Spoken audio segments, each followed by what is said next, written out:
পৃষ্ঠা ৩৪৪ ৩৪। বৃন্দাবনে সুরবালার এক গুরুভাই থাকেন।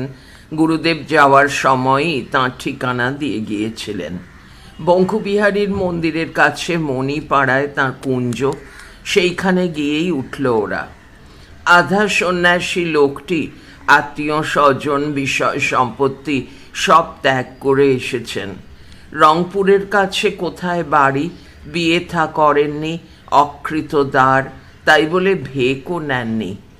এখানে অনেকেই নাকি ভেক নেবার জন্যে পীড়াপিড়ি করেছিল, কিন্তু গুরু কিছু বলেননি বলে উনি সেদিকে যাননি। গৃহস্থ জীবনে উকিল ছিলেন, বেশ নাকি ভালো উকিলই ছিলেন, কিন্তু বেশি দিন ওকালতি করার ইচ্ছা ছিল না। বরাবরই লক্ষ্য ছিল কোথাও গিয়ে ভগবানের পূজার্চনা নিয়ে দিন কাটাবেন, আর সেইটুকু সঙ্গতি না হওয়া পর্যন্ত ওকালতি বা রোজগার করবেন। তাই করেছেনও। যথেষ্ট টাকা জমতেই ওকালতি ছেড়ে দিয়েছেন। পৈতৃক সম্পত্তি অনেক ছিল, সেসব ভাই ভাইপোদের লিখে পড়ে দিয়ে চিরদিনের মতো দেশ ছেড়ে চলে এসেছেন, আর কখনো যাননি। তারা আসে মধ্যে মধ্যে, আত্মীয় স্বজনরা তখন আদর যত্নের কোনো ত্রুটি করেন না, কিন্তু তারপর এখান থেকে চলে গেলে আর খোঁজ রাখেন না, চিঠিপত্রও দেন না কাউকে, ওরা দিলেও উত্তর দেন না। বৈষয়িক প্রশ্নের তো কথাই নেই। নিছক কেউ কুশল প্রশ্ন করলে একখানা খালি পোস্ট কার্ডে প্রশ্নকর্তার নাম ঠিকানা লিখে পাঠিয়ে দেন। পৃষ্ঠা ৩৪৫। আর কিছুই লেখা থাকে না তাতে। উনি বলেন, আমার হাতের লেখা দেখেই তো বুঝবে আমি ভালো আছি, নইলে লিখলুম কেমন করে। ভদ্রলোকের নাম আনন্দ, সস্নেহে প্রেমানন্দ বাবা বলে উল্লেখ করেন গুরুদেব। বলেন, বাবা আমার খাঁটি সোনা, অমন বিশুদ্ধ বৈরাগ্য আমি দেখিনি। বললে বিষয়কর্ম যেটুকু দরকার করে, দরকার হলে তো করেই, কিন্তু বিষয়ের নেশায় পেয়ে বসে না ওকে। আসক্তি ওর ধারে কাছে কোথাও নেই। ওর ভেক নেবার প্রয়োজন নেই, ওসবের অনেক ঊর্ধ্বে চলে গেছে ও। স্থানীয় ব্রজবাসীরাও ভালোবাসে ওকে, বলে আনন্দ বাবা। ভেক না নিলেও বাঙালি বৈরাগীরা বাবাজি বলে উল্লেখ করে। অবশ্য পাড়াটা পাণ্ডাদেরই পাড়া।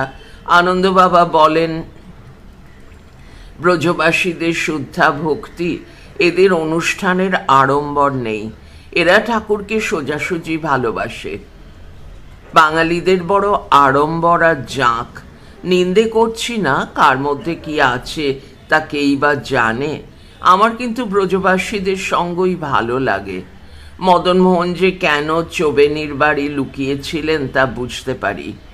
পায়খানার কাপড় ছাড়ত না, হাতে মাটি করত না, সেই হাতে সেই কাপড়ে ভোগ রেঁধে বলতো, আও লালা খা লেও। পুজো আরতির বালাই ছিল না, তবু ঠাকুর আমার তার প্রেমেই মশগুল হয়েছিলেন। সেই জন্যেই এ পাড়ায় কুঞ্জ স্থাপনা করা। কুঞ্জ ঠিকই, ঠাকুর ঘরও আছে, তবে তাতে কোনো বিগ্রহ নেই। একটি কাঠের সিংহাসনে একখণ্ড গোবর্ধন শিলা, অর্থাৎ গোবর্ধন পাহাড়ের এক টুকরো পাথর, তাইতে পুজো আরতি ভোগ নিবেদন করা হয়। আনন্দ বাবা বলতেন, এখানে বিগ্রহ প্রতিষ্ঠা করলেও গোবর্ধন শিলা রাখতে হয়, নইলে ঠাকুর পুজো নেন না। এখানকার এই নিয়ম। ব্রজবাসীদেরও ঘরে ঘরে শুধু এই গোবর্ধন শিলা, ওকেই তারা খাবার নিবেদন করে প্রসাদ পায় প্রত্যহ। আত্মবৎ সেবা, যা খায় তাই নিবেদন করে। তাই যদি হবে, তাহলে আর বিগ্রহ প্রতিষ্ঠা করে লাভ কি? বিগ্রহ থাকলেই সাজাতে ইচ্ছে করবে, তাহলেই টাকার দরকার, লোভ হবে, টাকা কামিয়ে ভালো জিনিস কিনে এনে সাজাই, আড়ম্বর ঝঞ্ঝাটও অনেক বাড়বে।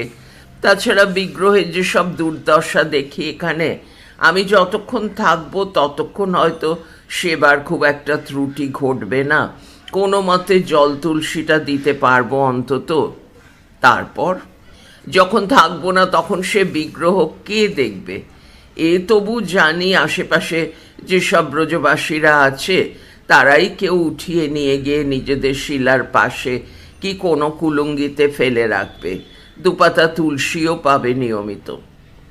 তারপরই সুরোর মুখের বিবর্ণতা লক্ষ্য করে তাড়াতাড়ি যোগ করলেন, তাই বলে তোমাকে আমি নিরুৎসাহ করছি না বোন, কারণ জানি তোমার বিগ্রহই দরকার, তোমার বাৎসল্যের সাধনা, তুমি চাও তোমার ঠাকুরকে সন্তান রূপে পেতে।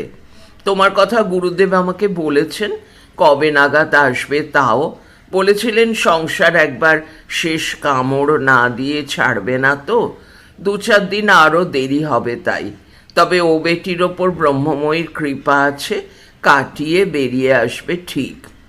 আনন্দ বাবার ওখানে আতিথেয়তার কোনো ত্রুটি হলো না, অবশ্য দেরিও করলেন না তিনি অনাবশ্যক অকারণ আদর আপ্যায়নে। গুরুবাক্যে তাঁর অচল আস্থা, সুরবালা আসবে নিশ্চিত জেনেই যে কাজে আসছে সেটাও এগিয়ে রেখেছিলেন। কিরণরা পৌঁছবার পরের দিনই বিকেলে ওদের নিয়ে বেরিয়ে পড়লেন। বললেন, এই পুরনো শহরে তোমার সুবিধে হবে না বোন, একেবারে বেপোট জায়গা। পৃষ্ঠা 346। গোবিন্দ, গোপীনাথ, গোপেশ্বর সব জায়গা থেকেই কাছে হয়, অথচ রাস্তার ওপরে এমন একটি জায়গা দেখে রেখেছি। একটা পুরনো বাড়িও আছে একতলা, তার সঙ্গে কাঠা 2-2.5 জমি।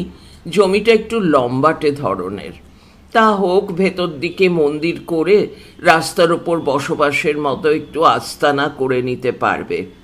পুরনো বাড়িও ভাঙবার দরকার নেই, পূজারি রাখতে হবে, অন্য লোকজনও থাকবে, ভাড়ার আছে, রান্না আছে, ঠাকুরের জিনিসপত্র, দোল ঝুলনের পোশাক আশাক, আসবাব রাখারও একটা ঘর চাই। মহলটা সারিয়ে সুরিয়ে নিলে সব কাজ চলে যাবে। চাই কি ওর দোতলায় একখানা ঘর করে রাখলে অতিথি অভ্যাগত কেউ এলে 2-1 দিন থাকতেও পারবে। মোটে 2 কাঠা 2.5 কাঠা জমি? সুরবালা যেন একটু ক্ষুণ্ণ হয়। বাগান টাগান করতে পারবো না? বাগান করার মতো জমি শহরের মধ্যে আর কোথায় পাবে বোন? ওই রাধাবাগটা শহরের বাইরে, যেদিকে গোয়ালিয়রে ঠাকুর বাড়ি হয়েছে যমুনার ধারে, পেতে পারো। কিন্তু তুমি একা সেখানে থাকতে পারবে না।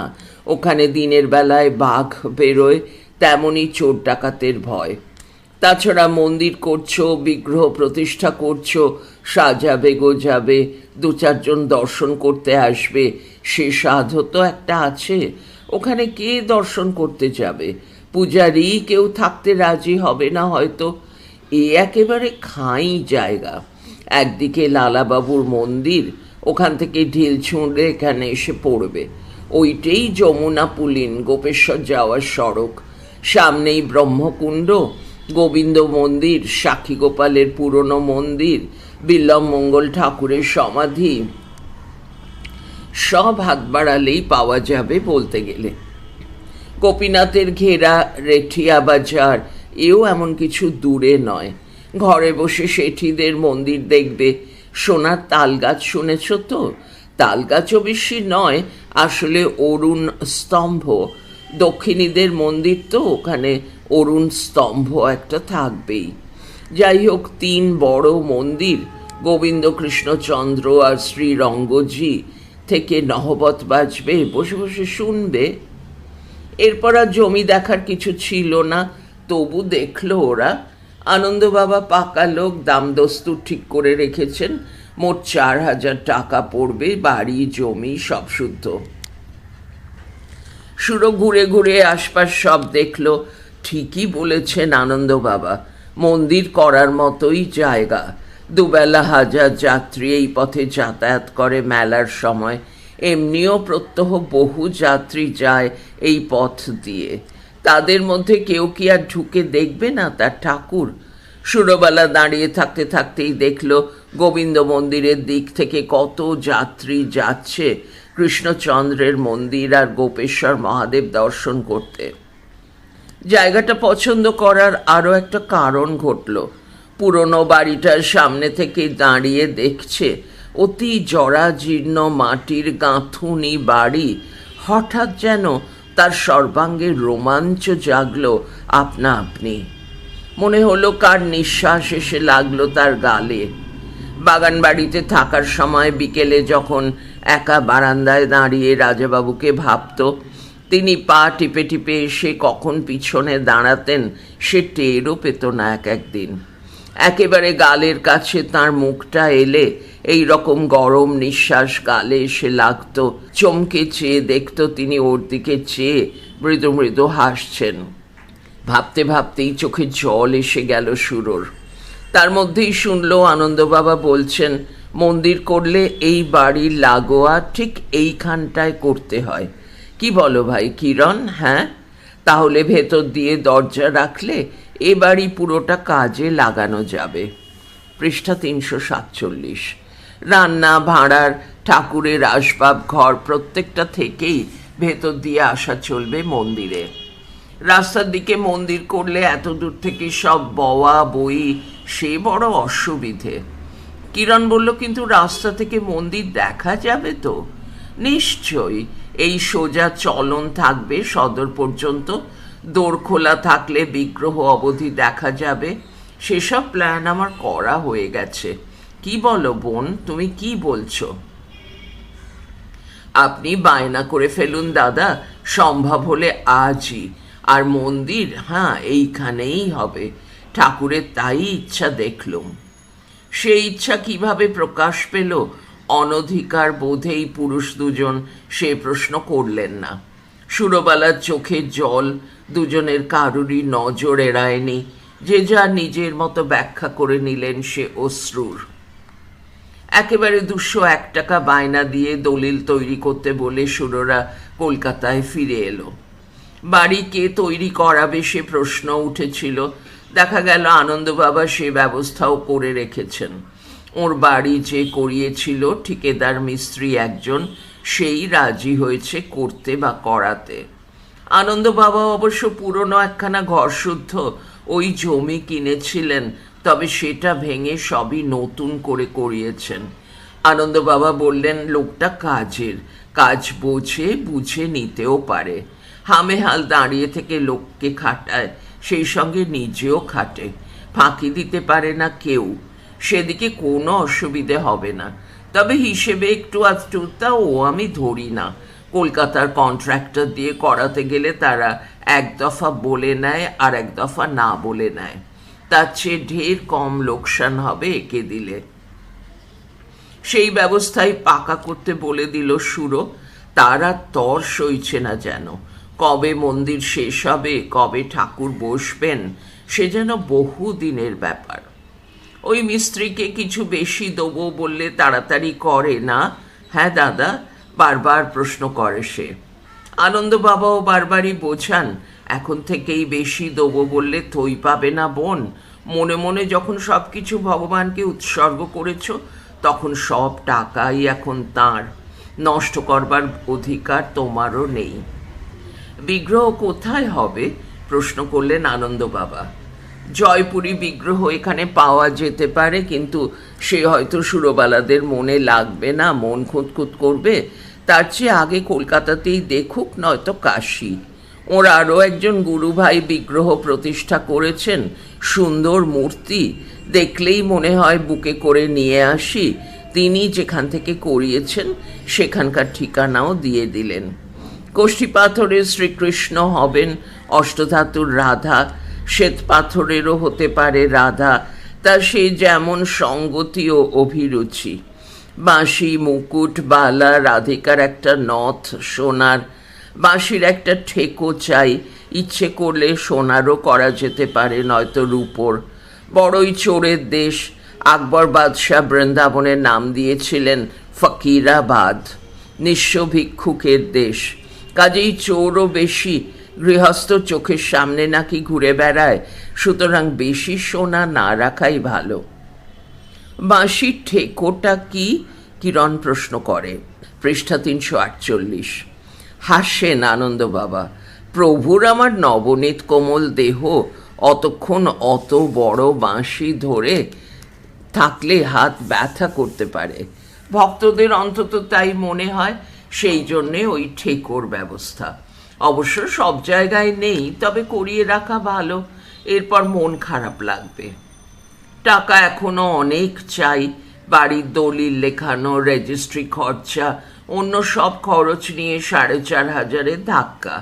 এছাড়া পুরনো বাড়ি মেরামত, সামনের বাড়ি তৈরি, মন্দির, এর জন্যেও বেকসুর 6-7 হাজার টাকা লাগবে।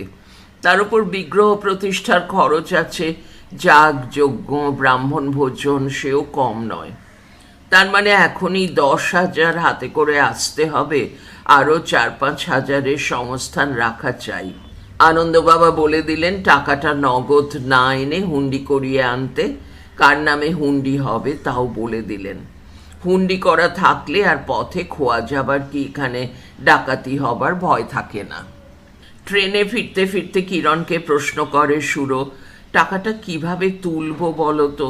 পোস্ট অফিসে যা আছে সামান্য 1,000-3 বেশি হবে না। কোম্পানির কাগজগুলো ভাঙিয়ে নেব, নগদ বাড়িতে যা আছে টাকা আর গিনি মিলিয়ে ওতে হাত না দেওয়াই ভালো। বিপদ আপদ আছে, মা দরকারে লাগতে পারে, কি বলো? কিরণ এই পর্যন্ত ওর বিষয় আশয়ের কথায় কখনো মাথা গলায় না, তাই বলে এখন অকারণ সংকোচও করল না। জনহীন ইন্টার ক্লাসের কামরা, অপর কেউ শোনবারও সম্ভাবনা ছিল না। খুঁটিয়ে খুঁটিয়ে সবই জিজ্ঞাসা করল, কি আছে, কত আছে। সুরবালাও সব বলল, 3খানা বাড়ি, গহনা, কোম্পানির কাগজ, যা যা আছে মোটামুটি সব জানালো। এমন কিছু বলবার মতো ঐশ্বর্য নয়, তবে একেবারে অকিঞ্চিৎকরও নয়। ওর নিজের উপার্জনেরও কিছু ছিল, এই কত বছরে রাজাবাবুও বিস্তর দিয়েছেন, নিজে থেকেই দিয়েছেন, আরও দিতেন। সুরবেলাই বারবার বাধা দিয়েছে, এত কেন, এত বাড়াবাড়ির কি আছে? রাজাবাবু হয়তো জবাবে হেসে বলেছেন, কেন? সে কথা বললে তো তুমি আমাকে মারধর শুরু করবে। বলি, ভবিষ্যতের ভাবনা তো আছে। বেশ তো, সমান তালেই জবাব দিয়েছে সুরো। একেবারে তো পথে বসার মতো অবস্থায় নেই। সেদিন যদি আসেই কোনো দিন, নুন ভাতের সংস্থান তো থাকবে। তুমি যদি না থাকো, সুখভোগেই বা আমার কি দরকার? খুশি হয়েছেন রাজাবাবু, তৃপ্ত হয়েছেন, কৃতার্থ বোধ করেছেন। সেই সঙ্গে বাধা উপেক্ষা করেও নানা ছুতোয় মধ্যে মধ্যে দিয়েছেন এটা ওটা। নিজের জন্মদিনে, পুজোয়, সরস্বতী পুজোয়, এমনি নানা উপলক্ষ করে নব নব অলংকার ও কোম্পানির কাগজ উপহার দিয়েছেন। ইদানিং নাকি বাড়িও খুঁজছিলেন আর একটা।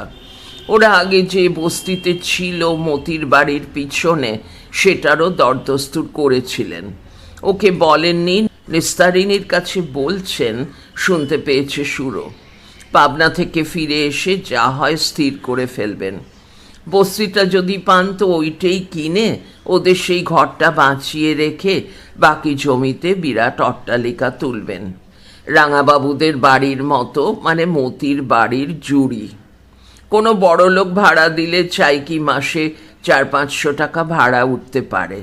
আর বস্তিটা যদি নাই পান তো জোড়া গির্জের কাছে একটা বাড়ি দেখেছেন, সেইটাই কিনে নেবেন। এক ইহুদি সাহেবের বাড়ি, 1 ঘর সাহেব ভাড়াটে আছে, ভাড়াটেও খুঁজতে হবে না। 100-250 টাকা ভাড়া দেয়, ভাড়া বেশি নয়, তবে বাঁধা ভাড়া, মাসে 3 তারিখ পেরোতে দেয় না, ইত্যাদি। সোনার স্বপ্ন সেসব। বাড়িটা হলো না বলে দুঃখ নয়, সেজন্যে স্বপ্নটা সোনার মনে করে না। পৃষ্ঠা 349। তিনি থাকলে তবেই সে বাড়ির মূল্য।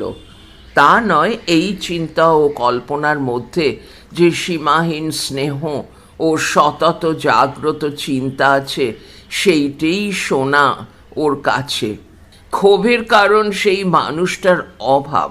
আজ যে এতটা অসহায় মনে হচ্ছে, সব চিন্তা নিজেকে করতে হচ্ছে, তার মূলে সেই একটি মানুষেরই অনুপস্থিতি। নিজের জন্যে চিন্তা করার অভ্যাসটা একেবারেই হারিয়ে গেছে যে কত বছরে। কিরণ সব শুনে অনেকক্ষণ চুপ করে রইল। তারপর আস্তে আস্তে প্রশ্ন করল, ও গয়নাগুলো সম্বন্ধে তোমার কি খুব মায়া আছে? না, দু একটা বাদে কোনো গয়নার ওপরই মায়া নেই আর। যেগুলো তার খুব প্রিয় ছিল, যেগুলো বারবার আমাকে পড়তে বলতেন বলতেন সেগুলোতে নাকি ভালো দেখায় আমাকে, সেইগুলোর ওপর একটু মায়া আছে। তাছাড়া আর মায়া কিসের? আর তো পড়বো না ওসব। পড়বে না? একেবারে স্থির? এরপর যদি পড়ার ইচ্ছে হয়? না, হবে না। মা যতদিন আছে ততদিন এই বালা দুটো থাকবে, নইলে মা কান্নাকাটি করবে, চেঁচামেচি করবে, তারপর আর তাও পড়ব না। লোকে যা ভাবে ভাবুক, আমি জানি আমি বিধবা হয়েছি। বামুনের মেয়ে আমাদের ঘরে কি বিধবা হলে গয়না পরে কেউ? তাহলে ওই গয়নাগুলোই বেচে দাও। কোম্পানির কাগজ থেকে নিয়মিত সুদ আসে, আর ও যখনই বেচতে যাবে টাকা পাবে। রাখারও কোনো হাঙ্গামা নেই, গয়না থেকে এক পয়সা আয় নেই, অথচ বিপদের সম্ভাবনা পদে পদে, নিত্য দুশ্চিন্তা। যা রাখবার তা রেখে বাকি বেচে দাও, তোমার এসব খরচ উঠে গিয়েও ঢের টাকা হাতে থাকবে। চাই কি পোস্ট অফিসে রাখতে পারো, কিংবা আর দু একখানা কোম্পানির কাগজ কিনতে পারো। আচ্ছা, আনন্দ দাদা যে বললেন সব সম্পত্তি সরকারের ঘরে জমা করে দিতে, তাদেরই ট্রাস্ট করতে, তুমি কি বলো, সেরকম কি হয়? তা জানি না, হলে সেই সবচেয়ে ভালো। মেয়ে ছেলে নিজের হাতে কিছু না রাখাই ভালো। কে কখন ঠকিয়ে নেবে তার তো ঠিক নেই। কেন, তোমার নামে যদি সব গচ্ছিত করে দিই? সুরো কিছুক্ষণ পরে হঠাৎ প্রশ্ন করে বসে। না, আমি রাজি হব না তাতে। কারুর নামেই গচ্ছিত করে দেওয়া ঠিক নয়, সে যত বিশ্বাসীই হোক। মৃত্যুর তো কোনো বাধা ধরা হিসেব নেই, আর মরবার পর তার ওয়ারিশরা কি করবে তা কে জানে। দেবত্বর সম্পত্তি দেবতার নামেই লেখাপড়া করে দাও, সরকারকে ট্রাস্টি করো, তুমি সেবায়িত হও। আনন্দ দাদা যা বললেন ওই সেরা যুক্তি। আরও কিছুক্ষণ পরে আস্তে আস্তে শুধোয় সুরো। তোমার কি কিছুতে লোভ নেই?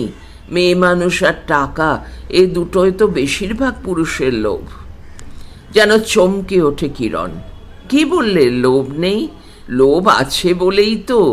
তারপরই বোধহয় নিজেকে সামলে নিয়ে অন্য প্রসঙ্গে জোর দেয়। টাকার লোভ নেই তাই বা বলি কি করে? তবে তোমার ও কটা টাকাতে আর কতটুকু বড় লোক হব বলো? মোটা টাকার প্রলোভনের সামনে কতদিন সাধু থাকতে পারি, সেটার পরীক্ষা না হওয়া পর্যন্ত নির্লোভ এমন কথা বলতে পারি না। বেশ ধীরভাবেই বলে কিরণ, কিন্তু কে জানে কেন সুরো তেমন অবিচলিত থাকতে পারে না। সে প্রাণপণে বাইরের দিকে চেয়ে চুপ করে থাকে। পৃষ্ঠা 350। গহনা বিক্রির প্রস্তাবে আর এক দফা চেঁচামেচি শুরু করে নিস্তারিণী। একে ওকে গিয়ে ধরে, ছুটে মতির বাড়ি চলে যায়, নানুকে ডেকে পাঠায়, ওকে বুঝিয়ে বল তোরা এখনই ওসব বিক্রি করার কি তাড়া পড়ে গেল। তার আরতি আর আকুলতা দেখে মনে হলো গহনাগুলো তারই বুকের পাঁজর এক একখানা। কিন্তু সুরো তাতে কান দিল না। সে মন স্থির করে ফেলেছে, কিরণের যুক্তি তার মনে লেগেছে। এগুলো শুধুই দায়িত্ব আর দুশ্চিন্তার কারণ। এ থেকে কোনো আয় নেই, বরং বেচে নগদ টাকা করে কোথাও আমানত রাখলে লাভ আছে। মাকে সেই কথাই বোঝাতে চেষ্টা করে সুরো। বলে চুরি গেলে ডাকাতি হলে এক নিমেষে চলে যাবে সব। এমনিই ঢের জানাজানি হয়ে গেছে। এতদিন অত জানতো না কি গয়না আছে না আছে, সে তবু একরকম ছিল। আমি তো কোনো কালেই মাসির মতো অত গয়না পরিনি, কিন্তু এখন এটা চাউর হয়ে গেছে ঠিকই যে আমার সিন্ধুকে গিনি আর গয়না বিস্তর আছে। এই চাকর দরওয়ানরাই যে মেরে ধরে একদিন নিয়ে যাবে না তা জানছো কি করে? কিন্তু যুক্তি কোনোদিনই নিস্তারিণীর মাথায় ঢোকে না, আজও ঢুকলো না। সে চোখের জল ফেলে যেতেই লাগলো। সুরবালার মাকে কষ্ট দিতে ইচ্ছে করে না আর, অথচ অন্য উপায়ও কিছু খুঁজে পায় না। টাকা গহনা মার কোনো ভোগে আসবে না ঠিকই, তবু একটা অপরিমিত আকাঙ্ক্ষা, সুরোর জন্যেই আকাঙ্ক্ষা, এর শেষ নেই।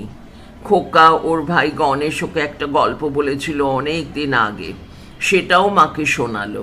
সেই অনেক দিন আগে, যীশু খ্রিস্টেরও জন্মের আগে, কে একজন খুব ধনী রাজা ছিলেন। ক্রিসাস না কি যেন খটোমটো নাম। তার খুব টাকা ছিল। টাকারই নেশা তাঁর, ঐশ্বর্যের নেশা। সবচেয়ে নেশা ছিল হিরে জহরতের। ছলে বলে কৌশলে দামি পাথর, হীরা, মুক্তা, পান্না সংগ্রহ করা ছিল সবচেয়ে শখ। জোগাড় করেছিলেন ঢের, আর সেই জন্যে তাঁর গর্বেরও শেষ ছিল না। একবার সোলোন বলে এক গ্রিক পণ্ডিতকে ডেকে এনে তিনি নিজের ধনভাণ্ডার দেখিয়ে সগর্বে জিজ্ঞাসা করেছিলেন, আপনি তো বহু দেশ ঘুরেছেন, এত দামি পাথর আর কোথাও দেখেছেন? পণ্ডিত উত্তর দিয়েছিলেন, মেলাই দেশ যাবার দরকার কি? আমার বাড়ির পাশে এক কুঁড়ে ঘরে এক বুড়ি থাকে, তার একটা জাঁতা আছে। সে জাঁতার পাথর দুটো আপনার এই হিরে জহরতের থেকে ঢের দামি। সেই জাঁতা ঘুরিয়ে গম পিষে সে 6টা পেট চালায়। আপনার পাথর দিয়ে 1 পয়সা আয় হয় না, বরং পাহারা দিতে বেশ কিছু খরচ আছে। ও পাথর থেকে সম্পদ আসে, এ থেকে বিপদ। কথাটা রাজার ভালো লাগেনি, তিনি অসন্তুষ্ট হয়েছিলেন, আর কোনো দিন সে পণ্ডিতকে সভায় ডাকেননি। এদিকে ক্রিসাসের এই খ্যাতি দেশ বিদেশে ছড়িয়ে পড়ল। সেই লোভে আর এক রাজা এর রাজ্য আক্রমণ করলেন। টাকা টাকা করে পাগল হয়েছিলেন ক্রিসাস। দেশ রক্ষা বা সেনাবাহিনী শিক্ষিত করার কোনো চেষ্টাই করেননি। তিনি প্রথম যুদ্ধেই হেরে গিয়ে বন্দী হলেন। সে ভাণ্ডার তো লুট হয়ে গেলই। বিজয়ী রাজার বিশ্বাস হলো যে আরও কোথাও কিছু লুকানো আছে। সেই গুপ্ত ভাণ্ডারের সন্ধান পাবার জন্যে ক্রিসাসের ওপর নির্যাতন চালাতে লাগলেন। অথচ সত্যি আর কোথাও কিছু ছিল না। ক্রিসাস বারবার সে কথা বোঝাতে চেষ্টা করলেন, দিব্যি গাললেন। সে রাজার কিন্তু কথাটা বিশ্বাস হলো না। তিনি রেগে আগুন হয়ে হুকুম দিলেন ক্রিসাসকে একটা চিতায় চড়িয়ে তাতে আগুন লাগাতে। বললেন, একটু একটু করে পুড়তে শুরু করলেই প্রাণের ভয় আর যন্ত্রণায় ঠিক বলে দেবে কোথায় কি আছে। পৃষ্ঠা 351। ক্রিসাসকে যখন চিতায় তোলা হচ্ছে, তখন তার মনে পড়ে গেল সোলোনের কথাগুলো। তিনি বেশ চেঁচিয়েই সোলোনের নাম স্মরণ করতে লাগলেন। মরবার সময় লোকে ভগবানকে ডাকে, ক্রিসাস ঈশ্বরের নাম না করে সোলোনকে ডাকছেন কেন? কৌতূহল হতে বিজয়ী রাজা চিতায় আগুন লাগাতে নিষেধ করে কারণটা জানতে চাইলেন ক্রিসাসের কাছে। তারপর অবশ্য ক্রিসাসের মুখে সোলোনের কাহিনী শুনে তিনিও সেই অসার এবং বিপজ্জনক ঐশ্বর্যের জন্য এতগুলো লোকের প্রাণহানি করেছেন, এখনও একটা রাজাকে মারতে যাচ্ছেন বুঝে লজ্জিত হয়ে ক্রিসাসকে ছেড়ে দিলেন।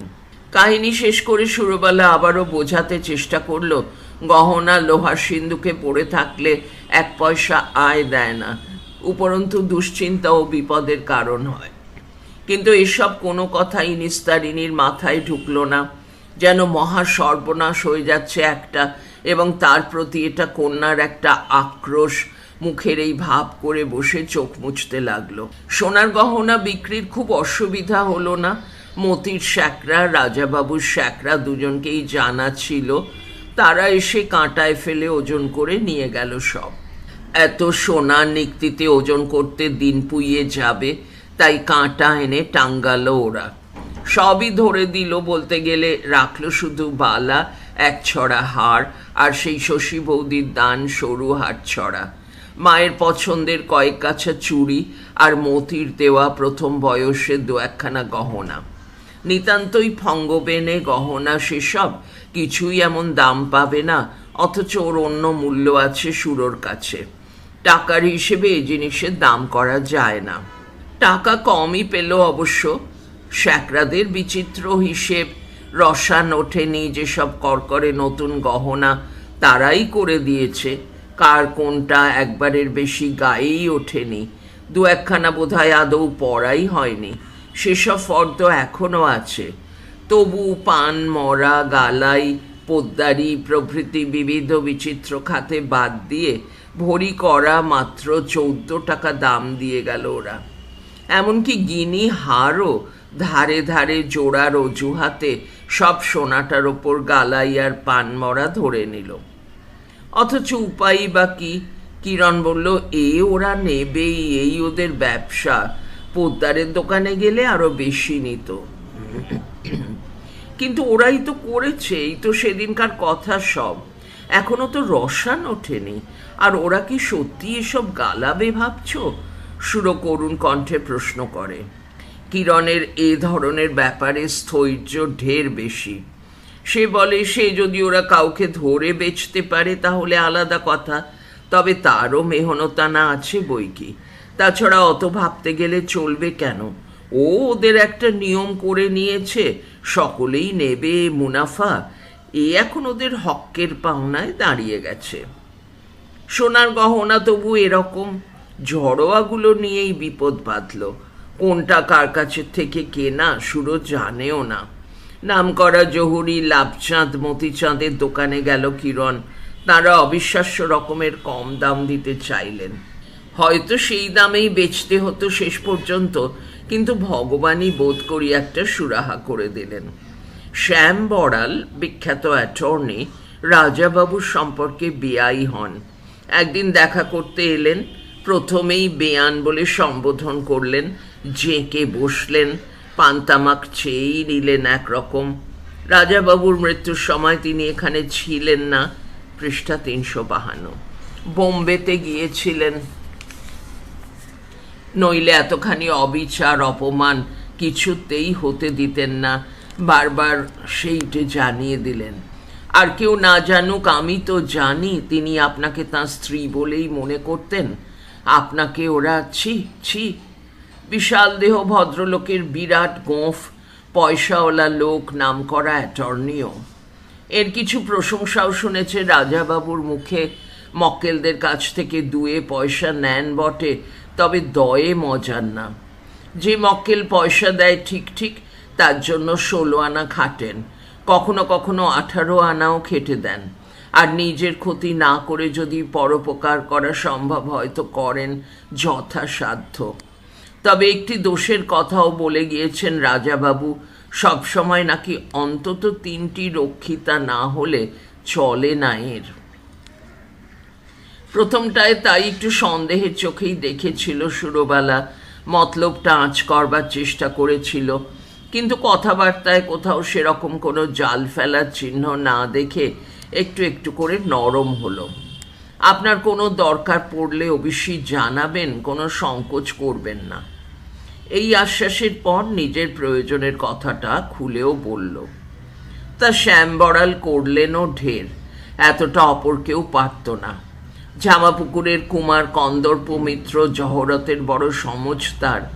কোন পাথরের কত দাম হতে পারে, কত হওয়া উচিত, তা তার কাছ থেকে যাচাই করে নিয়ে যায় জহুরিরা।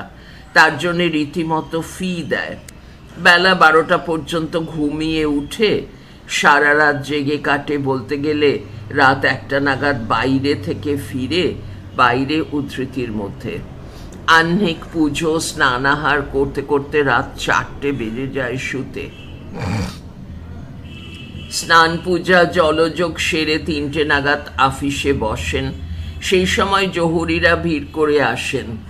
1 ঘন্টা 1.5 ঘন্টার মধ্যে কোনোদিন 500, কোনোদিন 700, কোনোদিন বা 1000 টাকাও কামিয়ে নিয়ে উঠে যান। তাকেই গিয়ে ধরলেন শ্যামবাবু। তারও কিছুদিন সুরোর দিকে নজর ছিল।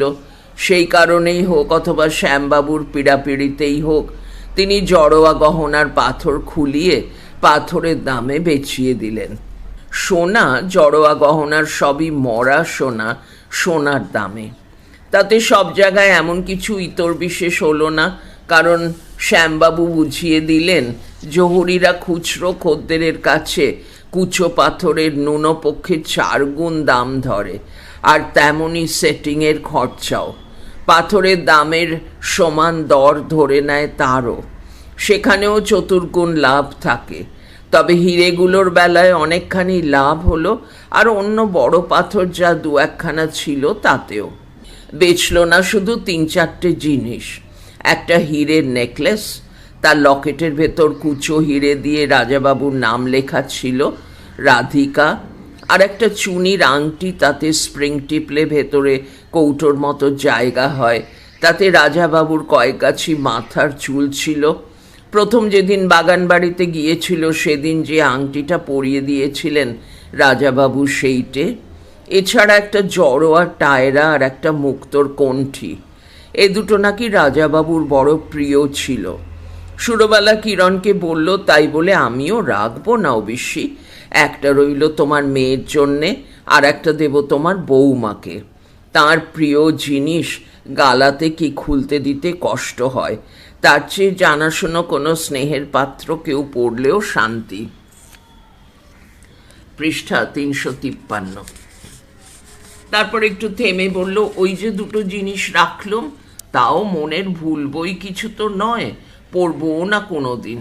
আর শুধু হাতে হীরের নেকলেস পরলে লোকে পাগল বলবে, তা নয়, তোলাই থাকবে, অবশ্যই যদি চুরি ডাকাতিতে না যায়। ভবিষ্যতে একদিন কেউ হয়তো পাবে। তোমাকে বংশ পরম্পরায় সেবায়িত করব ঠাকুরের। যদি তোমার ছেলে গণ্ডগোল না করে, সব দায়িত্ব নেয় ঠিক ঠিক, এও তোমার ছেলেই পাবে। না হয় যে পাবে, যার হাতে যাবে, সে যা খুশি করবে। হয়তো কেউ তার মেয়ে মানুষকে দেবে, হয়তো বেছে মদ খাবে। মরুগে, আমি তো আর তখন দেখতে আসবো না। শ্যাম বলতে বলতে ঈষৎ ভার হয়েই আসে তার গলা। শ্যামবাবু আরও ঢের সাহায্য করলেন। বিষয় সম্পত্তি দেবোত্তর করা, সরকারকে ট্রাস্টি করবার জন্যে লেখালেখি করা, দলিল দস্তাবেজ তৈরি, সবই তিনি করিয়ে দিলেন। বিগ্রহ এখানেই একজনকে দিয়ে তৈরি করানো হয়েছিল। সমস্যা উঠল তার নাম নিয়ে। আনন্দ বাবা বলেছিলেন, প্রতিষ্ঠাতার নামের আদ্যক্ষর প্রতিষ্ঠিত বিগ্রহের নামের কোথাও না কোথাও থাকা নাকি বৃন্দাবনের রেওয়াজ। সুতরাং সু অক্ষরটা দিয়ে একটা নাম করতে। সুরবালা বললেন, না না, ছি, আমি কি একটা মানুষ, তাই আমার নাম জড়ানো থাকবে ঠাকুরের নামের সঙ্গে? এত আসপদ্দা আমার নেই। ঠাকুর যদি চরণে স্থান দেন তাই ঢের, নাম জড়িয়ে রেখে কি হবে? অন্য কোনো নাম দিতে চাই, তা এত তাড়াই বাকি, ধীরে সুস্থে ভাবলেই হবে। শ্যামবাবু বললেন, না, নামটা আগে চাই, নইলে দলিল করা যাবে না। বিগ্রহের নামেই সম্পত্তি সব উৎসর্গ করা হচ্ছে তো। আরও একটা কথা বললেন তিনি, বাড়ি ঘরের হাঙ্গামা সরকার বইতে রাজি হবে না। নগদ টাকা আমানত করে দিলে নিতে পারে। বাড়ি বেচে, কোম্পানির কাগজ বেচে আমানত করতে হবে। সুরবালা বললে, তা হবে না, মা থাকতে এ বাড়ি বেচতে পারবো না। এখন দেবোত্তর করা থাকতো, তারপর মা যদি আমার আগে যায়, তখন বাড়ি বেচে নগদ টাকা করে নেব। কিরণই আরেকটু বুদ্ধি দিলে, সব জমা দেবার দরকার নেই, কিছু কাগজ নিজে রাখো, যেমন গয়না রাখলে 2-1খানা। সরকারি ব্যবস্থা কবে কি হবে না হবে, নিজে অমন নিঃস্ব একটা পয়সার আজির হওয়া ভালো নয়। কিছু নগদ টাকা, পোস্ট অফিসের টাকাটার তুলনা, 2-4 আনা গিনি আর কখানা কোম্পানির কাগজ, এ তুমি জীবনকাল রেখে দাও। নিজস্ব কিছু থাকা ভালো, তোমার তো ছেলেপুলে নেই, মরণকালে যে সেবা করবে তাকে দিয়ে যেও, সেই লোভে লোকে সেবা করবে। কিন্তু ঠাকুরের নামে সমস্যাটা থেকেই গেল, নাম না হলে দলিল হবে না। তাও এখন দলিল রেজিস্ট্রি হবে না, হওয়া উচিত নয়, অন্তত যতদিন না বিগ্রহ প্রতিষ্ঠা করা হচ্ছে, তবে তারও আগে নাম চাই। সুরবালা একবার কিরণের মুখের দিকে চাইল, তারপর আস্তে আস্তে বলল, তুমি না হলে সব কিছুই হতো না। গুরুদেবকে ডাকার কথাই তো মনে পড়তো না কারুর, আর এই ছুটোছুটি, তোমার জীবনটাই তো নষ্ট করলুম বলতে গেলে। ঠাকুরই তোমার হয়ে থাকুন। তুমি বেয়াইকে বলে এসো, কিশোরী মোহন নাম হবে ঠাকুরের, শ্রী রাধা কিশোরী মোহন। কিরণের কি অক্ষর আগে ধরে কিশোরী মোহন। পৃষ্ঠা 354। কিরণ ব্যাকুল হয়ে ওঠে, না না, কি আশ্চর্য, আমার নাম নিয়ে, যা, তা হয় না। না না, তুমি অন্য নাম কিছু ভাবো, তোমার ঠাকুর তোমার নামে প্রতিষ্ঠা হবে। বাধা দিয়ে দৃঢ় কণ্ঠে বলে সুরো, ভেবেই মনস্থির করেছি। ঠাকুরের নাম নিয়ে কি আর ছেলে খেলা করা যায়? ওই নাম মনে এসেছে, ওই নামই থাক। আনন্দ বাবা বলেছেন রেওয়াজ, নিয়ম এমন কথা বলেননি। ওটা আসলে অহমিকা, আত্মপ্রচার ছাড়া আর কিছু নয়। কিশোরী মোহনের নামেই সমস্ত সম্পত্তির দেবোত্তর করা হলো। যতদিন বাঁচবে সুরবালা দেবী তোমার সেবাই থাকবে। সুরবালার পর কিরণ অথবা তার ছেলে নাতি।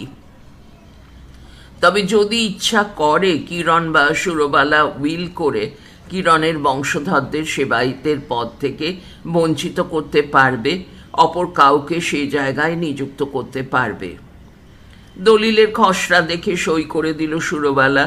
তারপর কিরণের দিকে স্থির দৃষ্টিতে চেয়ে বললে, তোমার কাছ থেকে হাত পেতে নিয়েই যাচ্ছি, নিয়ে যেতেও হবে। চিরজীবন ধরে ঋণই জমা হয়ে যাবে। শুধু এক ভরসা ঠাকুর রইলেন, তিনিই শোধ করবেন আমার হয়ে, তিনিই তোমাকে শান্তি দেবেন। তার কাছে এই ভিক্ষাই জানাবো।